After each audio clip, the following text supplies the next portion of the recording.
Bueno, el título. Ustedes ven bien, ¿no? El concepto de felicidad neoliberal a la idea de buen vivir. De la historicidad del concepto de felicidad neoliberal a la idea del buen vivir. ¿Sí? Varias cositas. En primer lugar, el concepto de felicidad es un concepto absolutamente viejo, que al menos recorre la historia de la filosofía unos 2500 años. ¿Sí? Y por lo tanto, me parecía que en esta revival, ¿sí?, del concepto de felicidad que vivimos en nuestro mundo contemporáneo, era más que interesante poder pensar justamente la historicidad del concepto. La idea del buen vivir es una idea, una palabra, un significante que comienza a recorrer sobre todo nuestras tierras en América Latina hace un buen tiempo, y que en mucho se parece, pero también al mismo tiempo en mucho se separa de la historicidad y del presente del concepto de felicidad. Por lo tanto, un poco la propuesta es esa. En primer lugar, tratar de plantear un recorrido de esa historia del concepto de felicidad para ver qué de todo ese recorrido ha sobrevivido en nuestro mundo contemporáneo y en particular en nuestro contexto neoliberal, para después poder hacer o plantear la comparación con el concepto del buen vivir. ¿Sí? Esto es, en realidad, como surge todo. ¿Sí? Voy a leer. Esto es verdad, digo, me ocurrió auténticamente, me acuerdo viendo la tele. Era una entrevista, una de las primeras entrevistas que le hacían al presidente, estaba como muy contento, como en estas conferencias de prensa, ¿no? Creo que creía que estaba en la Casa Blanca, no en la Rosada. Bueno, y dice, y lo que yo sueño es que tengamos, perdón, el contexto, si recuerdan, era el tema de si había ñoquis, no, que bueno, que gente que no trabaja y cobra. Lo recorté porque si no iba a ser eterno. Y lo que yo sueño es que tengamos una Argentina donde cada uno de nosotros encuentre la manera y el lugar donde ser feliz. Lo que ustedes hacen, lo hacen porque es una vocación. Se refiere a los periodistas. Sí. ¿Sí? Porque los hace sentir que aportan, los hace sentir dignos e íntegros. Y yo quiero que cada argentino esté orgulloso de su trabajo. Este país puede dar oportunidad de trabajo a todos para que podamos crecer. Entonces, lo que estoy proponiéndoles es que creamos en nosotros mismos, que merecemos, que podemos vivir mejor, que somos mucho más de lo que nos han dejado ser. Es de enero de este año. Algunas palabras claves que en numerosísimas oportunidades viene repitiendo, no, a ver, pongo esta figura como un símbolo simplemente de algo que claramente está habitando nuestro mundo contemporáneo, ¿no? Un regreso del concepto de felicidad, y ahora voy a tratar después de explicar por qué estoy hablando de un regreso, ¿sí? Claramente el concepto del progreso en torno no solo a una industrialización, sino al progreso posible de una propia subjetividad, la idea de un vivir mejor, ¿sí? Una ética del trabajo utilitarista, no ilustrada, acá también hay una diferencia que al menos vamos a tratar de hacer en este recorrido histórico, la idea del orgullo, la idea de la vocación, de la dignidad, de la integridad, y del aporte justamente de todo eso subjetivo al progreso colectivo, ¿no? Y algo también, un concepto que incluso está en el propio Freire, incluso resignificado, que es la idea del ser más, ¿no? De tender todo el tiempo a ser más. Son palabras que, si prestamos atención, sobrevuelan permanentemente nuestro mundo contemporáneo, no solo en la Argentina, me refiero a lo que podríamos denominar esta occidentalización, pero sí, digo, ¿por qué así surgió todo? Porque realmente en esos momentos, en este enero, donde estaba entre asombrado, enojado en lo particular, cuando escucho esta reminiscencia del concepto de felicidad y la reiteración permanente, me llamó poderosísimamente la atención, ¿no? Es decir, cómo muchas de las frases, enunciaciones, están prácticamente copiadas, casi como si alguien desde algún lugar del más allá dictara letra, del utilitarismo inglés del siglo XIX, ¿no? Es decir, hay una ética, ahora vamos a tratar de plantear un poco el problema. Claramente la hipótesis de trabajo, ¿sí?, es que, como acá lo estoy planteando un poco, en nuestro mundo contemporáneo y el eclecticismo filosófico. Esto también me parece que es importante aclararlo. Nuestro mundo contemporáneo tiene una característica que no todos los tiempos de la historia han tenido, ¿no? Y una de esas características es que nosotros vivimos un eclecticismo filosófico importante, sumamente rico, me parece que también sumamente interesante. Algunos ven esto peyorativamente y lo acusan de un relativismo, otros ven en esto una apertura a una discursividad prácticamente infinita. Más allá de cómo sea adjetivado, me parece que sí es un dato histórico importante de nuestro mundo contemporáneo. Pongamos un ejemplo contrario simplemente. Si uno vivía en el siglo IX, en lo que hoy sería el territorio francés, no vivía un eclecticismo filosófico tan rico como el nuestro, ¿sí? Había un paradigma claro que le otorgaba, digamos, un horizonte posible de sentido, de pensamiento y de ideas éticas, políticas, etc. ¿Sí? Es decir, creo que esta es una de las características filosóficas contemporáneas más importantes. Insisto, el eclecticismo del cual que padecemos y o disfrutamos, ¿no?, también al mismo tiempo. Otro concepto importante es la historicidad de los conceptos en la vivencia cotidiana, ¿no?, la dificultad de la originalidad. Es decir, esto es algo que a cualquiera que se le ocurra en algún momento anotarse en una carrera de filosofía o algún otro afín, le va a ocurrir, ¿no? Es decir, aquello que creía, que pensé aquella noche y que a nadie se le había ocurrido, bueno, ya se le había ocurrido otro, ¿no? Pero que además, en este contexto de nuestro eclecticismo, digamos, se potencia aún más, ¿no? Es decir, nosotros vivimos rodeados permanentemente por muchos discursos filosóficos que han recorrido distintos momentos de la historia. Por eso la convivencia ecléctica de conceptos filosóficos, la novedad de nuestro mundo contemporáneo, ¿no? Y esto es importante. Cuando uno piensa en la historia de la filosofía, uno puede verlo como historia, pero también puede verlo en este contexto ecléctico como presente.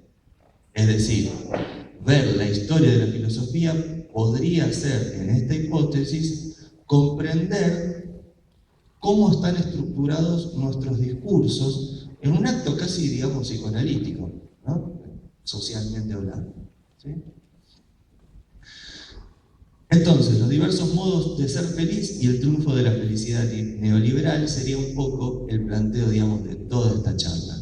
Es decir, a lo largo de la historia hubo diversos modos de comprender la felicidad, ¿sí? Ahora voy a nombrar algunos simplemente, porque realmente son muchísimos.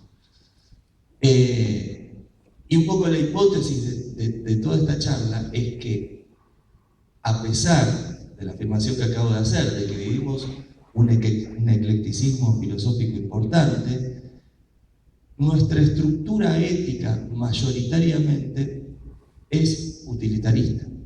Es Es decir, hay un triunfo del concepto de felicidad neoliberal, liberal. Lo de neo podemos dejarlo para después, a ver si es tan neo o no. Y por último, digamos, la idea del buen vivir, ¿no? Una propuesta en construcción, que insisto, si bien vamos a ver que tiene que ver con cuestiones pretéritas, es decir, con cuestiones de un pasado ancestral, la categoría, al mismo tiempo me parece que es un concepto realmente en construcción, que como vamos a tratar de pensar después, corre también los riesgos de la occidentalización, es decir, de pegarse demasiado a veces a las estructuras conocidas por el mundo occidental. ¿Sí? Bueno, vamos a tratar de empezar a circunscribir los términos, ¿no? A definir los términos. Y esto lo va a decir ya Aristóteles en el siglo III a.C. Hay algo en lo que todos estamos de acuerdo, en que todos buscamos lo mismo, ¿no? ¿Y qué buscamos? Bueno, ser feliz. Suena muy ñoño, pero podríamos estar de acuerdo. Y a partir de ahí, justamente, eso lo escribe Aristóteles en la Ética Nicomaquea, es decir, en aquel texto fundante de lo que nosotros vamos a conocer como la tradición ética. El concepto de felicidad quedó intrínsecamente ligado al concepto de la ética y a la tradición ética. ¿Sí? ¿Por qué puse ahí un recorrido de la eudemonía a la felicidad liberal? Bueno, eudemonía quiere decir felicidad en griego, ¿sí? Y claramente, voy a citar nada más que dos autores, Aristóteles y Epicuro, para no hacer todo el derrotero de la historia occidental, pero claramente hay una tradición cualitativamente distinta en el concepto antiguo y medieval de la felicidad que en la reinterpretación moderna del concepto, sobre todo a partir de la irrupción del utilitarismo, que sería, digamos, la ética que se construye a partir del liberalismo económico del siglo XIX. ¿Sí? Entonces, los momentos eudemonistas y los momentos deontológicos, que es algo que también vamos a tratar de plantear. Eudemonistas, como decía, viene del término felicidad. Deontología, deon, viene del concepto de deber, y es algo que vamos a hacer referencia en un autor particular del siglo XVIII, que es Kant. Ahora, esto es simplemente unos títulos. Entonces, la felicidad liberal y el empobrecimiento conceptual es otro de los temas que me parece que es absolutamente relevante subrayarlo como algo que también vamos a tratar de desarrollar.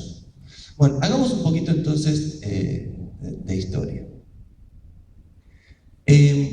Como les decía, en su Ética Nicomaquea, Aristóteles de alguna manera funda lo que nosotros conocemos el derrotero de la ética occidental, ¿no?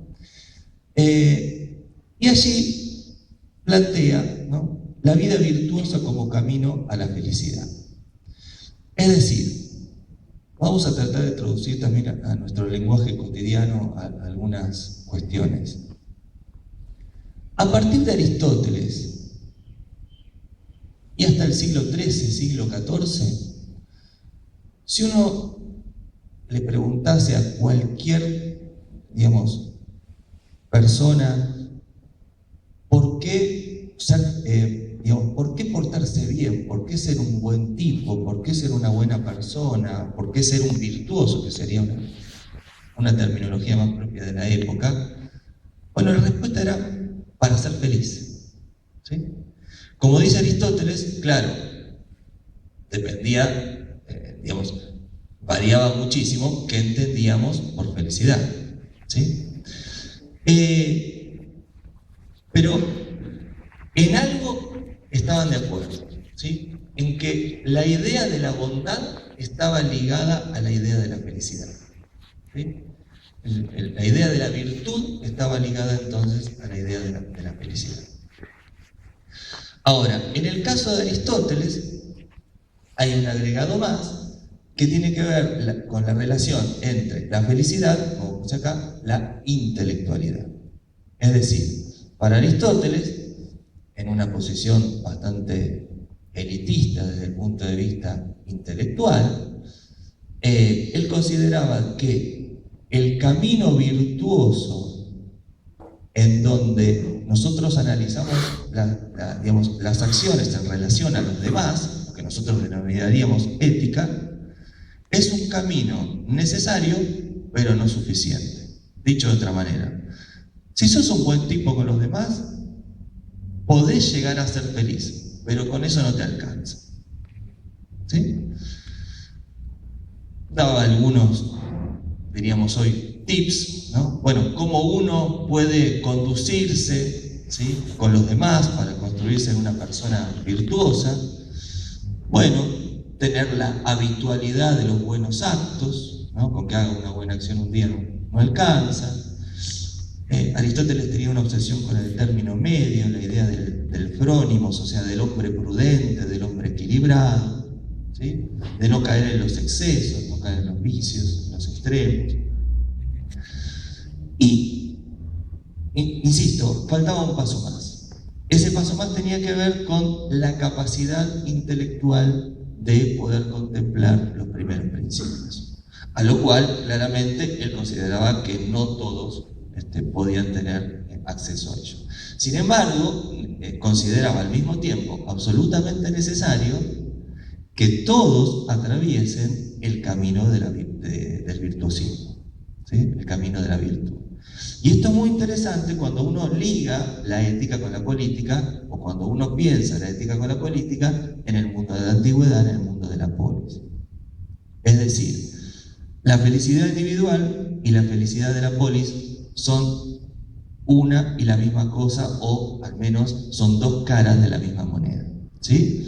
Es decir, Aristóteles todavía vive en el siglo III, en el, si se quiere, derrumbamiento de la vieja polis y la construcción de la megapolis que estaba construyendo Alejandro.